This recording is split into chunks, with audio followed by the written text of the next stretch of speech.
అన్నారు కదా ఇతను మాట్లాడినటువంటి మాటలు కోమటి జయరాం చౌదరి ఏంటి ఈ పెత్తందారి పోకడేంటి? పేదలను ఉద్దేశించి వెధవలు అనడం ఏంటి? అలాగే వాళ్ళకి భార్య పిల్లలు ఉంటారు అనడం ఒక బెదిరింప? వాడికి కూడా బలహీనతలు ఉంటాయి అనేది బెదిరింప? అంటే నేను ఇచ్చింది తీసుకోకపోతే అనే బెదిరింప, లేకపోతే వాడి బలహీనతల్ని మనం క్యాష్ చేసుకుందాం అనేటటువంటి గర్వమా? ఇక్కడ ముందుగా ఒక కవి ఏ దేశమే వెళ్ళినా ఎందుకు కాలిడినా పొగడరా నీ తల్లి భూమి భారతిని అంటే వీళ్ళు విదేశాలకు వెళ్ళి చాలా పాపులర్. వీళ్ళ మీద ఉన్న చెడ్డ ప్రచారం ఏంటంటే ఎన్ఆర్ఐస్ అంటే నాన్ రిలయబుల్స్ ఇండియన్స్ అంటారండి. అది చాలా బాధ అనిపిస్తుంది, కానీ దాంట్లో ఒక వాస్తవికత ఉంది. మీరు గతం నుంచి చూస్తే తానా పేరులో తానా అని ఉంటుంది, కానీ దాని పేరు కానా అని పెట్టుకోవాలండి. అంటే కమ్మ అసోసియేషన్, సారీ ఆ మిత్రుడు కాదు, నేను అసలు ఆ ఉద్దేశం కాదు, కానీ నిజాయితీగా మాట్లాడాలా. నాకు చాలా మంది మిత్రులు ఉన్నారు, నాకు బంధువులు ఉన్నారు, దాంట్లో నాకు బంధువులు కూడా ఉన్నారు. సో అంటే ఆయన్నే అడగమనండి ప్యానలిస్ట్ని, ఇంతవరకు తానా మొత్తంలో ఆఫీస్ బేరర్లో లేదంటే ప్రెసిడెంట్ సెక్రటరీలో ఏ మేరకు నాన్ కమ్మాస్ ఉన్నారో చెప్పమనండి ఒక్కసారి. సరే దాని గురించి ఎందుకంటే సరే అదైనా కాకుండా ఈ మధ్యనే గత 2 నెలల క్రితమే తానా మీద ఎఫ్బిఐతో పాటు ఐఆర్ఎస్ వాళ్ళు తానాలో మిస్అప్రాపరేషన్స్ జరిగినాయి, ఫండ్స్ మిస్అప్రాపరేట్ చేసినాయి, ఏదో సమ్ గ్రాంట్స్కి సంబంధించిన మ్యాచింగ్ గ్రాంట్స్ అక్రమంగా తీసుకుని. అంటే మీరు ఒక సామాజిక సేవా కార్యక్రమం ఒక విలేజ్లో ఎన్జిఓగా చేయాలంటే ఆ ఎన్జిఓకి ఫండ్ గవర్నమెంట్ మ్యాచింగ్ గ్రాంట్ ఇస్తుంది ఎప్పుడు వేరే ఎంప్లాయీ డొనేట్ చేస్తే. అట్లాంటి దొంగ పేర్లు సృష్టించి చాలా మందితోటి, అది ఇప్పుడు ఆ 2 బ్లాక్ లిస్టులు ఉన్నాయండి, ఐఆర్ఎస్ ఎఫ్బిఐ, అది వేరే విషయం. ఇక్కడ మీరు ప్రస్తావించిన అంశం ఏంటంటే దాంట్లో ఏముంది, వాళ్ళ మానసిక స్థితి ఏంటి, వాళ్ళ రాజకీయ అవగాహన ఏంటి, చైతన్య స్థాయి ఏంటని. దీంట్లో బాధాకరమైనది ఏంటంటే ముందు నుంచి ఇప్పుడు ప్రధానంగా జగన్ నెగ్గటం అన్నదా ఇద్దరికి ప్రధానంగా ప్రభావం పడుతుందండి. ఒకటి రామోజీ అండ్ కంపెనీ బీభత్సంగా పడుతుంది, అందుకనే ఆయన అంత అలా చెలరేగిపోతున్నాడు. రెండోది పెద్ద ఎన్ఆర్ఐ సెగ్మెంట్, అందుకనే వాళ్ళు దాంట్లో కొందరు టికెట్లు డబ్బులు తీసుకున్న వాళ్ళు కానించి మీకు తెలుసు చాలా మంది ఎన్ఆర్ఐస్ 2 రకాలుగా 2014 నుంచి 18 వరకు 2 రకాలుగా చేశారు. ఒకటి అమరావతి భూముల్లో పెద్ద ఎత్తున ల్యాండ్స్ తీసుకోవడంతో పాటు, రెండోది అతి ముఖ్యమైనది ఐటీ కంపెనీస్గా ఇక్కడ ఐటీ కంపెనీస్కి పెట్టినట్టుగా. ఎందుకంటే గవర్నమెంట్ స్టేట్ గవర్నమెంట్ ఇన్సెంటివ్స్ అవి ఉన్నాయి. ఐటీ కంపెనీస్ ఇండియాకి వస్తే వాళ్ళు ఇంత ఎంప్లాయీ కౌంట్, ఇన్ని తలకాయలకి ఇంత ఇన్సెంటివ్ గవర్నమెంట్ అవన్నీ రాంగ్గా సృష్టించి చాలా మంది గవర్నమెంట్ ఇవి తీసుకోవటం. అందుకనే చాలా కంపెనీలు, డొల్ల కంపెనీలు, షెల్ల కంపెనీలు చాలా వచ్చినాయండి. అప్పుడే అదే చెప్తా ఉంటారు, అది పేపర్ మీదే ఉంటాయి, కానీ 13,000 చదరపు గుడుగులు అంటే అది ఎంత ల్యాండ్ అది నిండిపోయింది, దాంట్లో చాలా మంది ఎంప్లాయీస్ అంటారు. 1300,000 బై 0 తీస్తే 1300 మంది ఎంప్లాయ్మెంట్. మంగళగిరిలో లోకేష్ ఏర్పాటు చేసిన కంపెనీలు ఈ రోజు పేపర్ మీద తప్ప ఎక్కడ లేవు.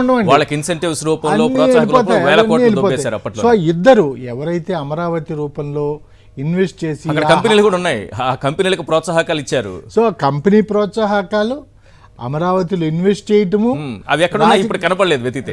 అమరావతిలో రియల్ ఎస్టేట్ కి ఇన్వెస్ట్మెంట్ ఉంది. నెక్స్ట్ మనకంటే ఎక్కువ వాళ్ళకి యాక్చువల్గా మన వాళ్ళు విదేశాలకు వెళ్ళినప్పుడు తెల్ల జాత్యహంకారాన్ని, వాళ్ళ వివక్షని వ్యతిరేకిస్తారు. వాళ్ళకి వివక్ష ఉండకూడదు, మన భారతీయుడిగా తెల్లవాళ్ళు వివక్ష చూపించకూడదు, కానీ ఇక్కడికి వచ్చి వివక్ష చెప్తా ఉంటారు.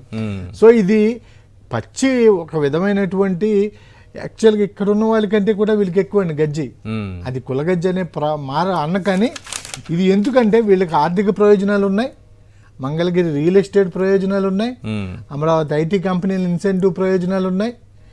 సో ఈ రెండాటితో పాటు ఒక ఈనాడు వైరస్, అంటే ఈనాడు ఎంతకాలము జగన్ గారి కనుక అధికారంలోకి వస్తే కమ్మవారి యొక్క భవిష్యత్ అంతా అంధకారం అవుతుందని ఒక వైరస్ ఎక్కించాడు కదండి. ఆ వైరస్ వల్ల కూడా అది ఇన్ఫెక్షన్ అయితే దానికి ఓన్లీ మీకు వ్యాక్సిన్ తప్పితే దానికి మందు లేదండి ఆ వైరస్. ఏమో ఇప్పుడు రామోజీరావు గారు ఆయన కూడా అనేక కంపెనీల నుంచి బాధ్యతల నుంచి తప్పుకుంటారనేటటువంటి టాక్ అయితే ఇప్పుడు సో వినిపిస్తోంది. ఇప్పుడు ఏంటంటే వీళ్ళకి త్వరలో అటువంటిది ఏంటంటే కూడా ఇది వింటామేమో మనం. ఒక విధమైన ఆ వైరస్ ఏంటి, ఒక అభద్రతా భావం అంటే ఏదో అయిపోతుందని. యాక్చువల్గా నిజం చెప్పాలంటే ఇద్దరిని చంద్రబాబుతో పాటు ప్రయాణించిన కమ్మ నాయకులు ఉన్నారండి. మన జగన్తో కూడా అదే నాయకులు. ఇప్పుడు ఉదాహరణ గుడివారి నాని కానీ, వల్లభనేని వంశీ కానీ, తలసిల రఘురామ్ కానీ, లేకపోతే పోసాని కృష్ణమురళి కానీ, లేకపోతే ఇంతకు ముందు పీవీపీ పొట్లూరి కానీ, ఇప్పుడు కేసినేని నాన్నగారు వచ్చారు. దాసరి ఫౌండర్, తెలుగుదేశం సిగ్నేటరీస్లో ఫౌండింగ్ సిగ్నేటరీస్లో మెంబర్ దాసరి జయరాం రమేష్ గారు. వీళ్ళందరూ జగన్ గారిని నేరుగా వ్యక్తిగతంగా కలిసి వాళ్ళ నడిచినప్పుడు వాళ్ళకు వచ్చిన అభిప్రాయం ఏంటంటే ఇంతకాలం మనం మీడియాలో చదువుతున్న దానికి యాక్చువల్ జగన్ గారికి ఏ విధమైన సంబంధం లేదు అనేది వాళ్ళు భ్రమనే. పూర్తిగా అసలు జగన్కి చంద్రబాబుకి మనకంటే బాగా వాళ్ళకి తెలుసు. అందుకనే ఫ్రంట్ వారియర్స్ ఎవరంటే ఇవాళ వైఎస్ఆర్సీపీకి ముందుగా బుల్లెట్ తీసుకునేవాళ్ళు వీళ్ళు. కరెక్ట్. వాళ్ళ స్పోక్స్ పర్సన్స్గా తత్మవాళ్ళ కంటే ఎక్కువ ఒరేషియస్గా అగ్రెసివ్గా, ఎందుకంటే వాళ్ళు ఫిజికల్గా చూశారు. కానీ ఇంతవరకు ఈ వైరస్ విషయం, ఎట్లాంటి వైరస్ విషయం అది ముందు రామోజీరావు గారు రాజశేఖర రెడ్డి మీద కూడా అట్లాంటి వైరస్ విషయాన్ని వెళ్ళజేశారు. వంగవీటి రంగానే అట్లా చేశారు.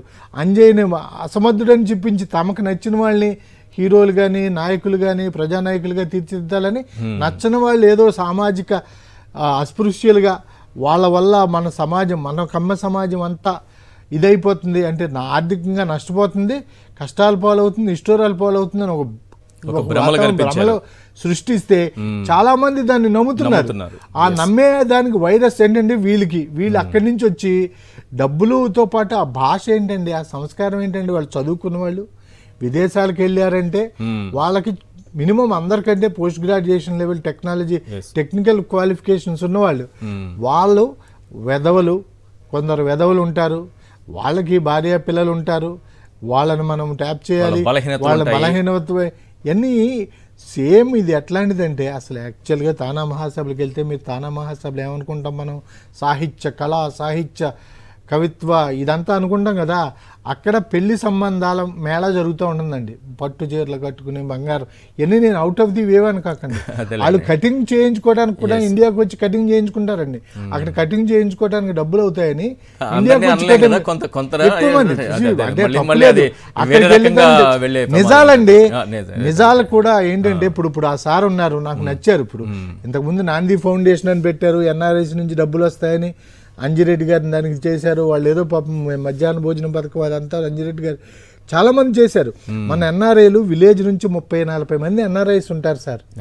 వాళ్ళు ఒక్కలో విలేజ్ని అడాప్ట్ చేసుకుంటే జగన్ గారు నాడు నేడు అన్ని వాటిని క్లియర్ చేస్తుంది. వాళ్ళ ఫండ్స్ వీళ్ళ దాంతో టెక్నాలజీలను కానించి రైతులకు సంబంధించిన వీటిని కానించి గ్లోబల్ బెస్ట్ ప్రాక్టీసెస్ అన్ని తీసుకురావచ్చు. అవి మానేసి తమ అభిమాన సంఘాలు ఏంటో తెలుసా, స్పెషల్ ఫ్లైట్ ప్రైవేట్ జట్లలో తీసుకెళ్తారు ఎవరిని, సినిమా యాక్టర్లండి.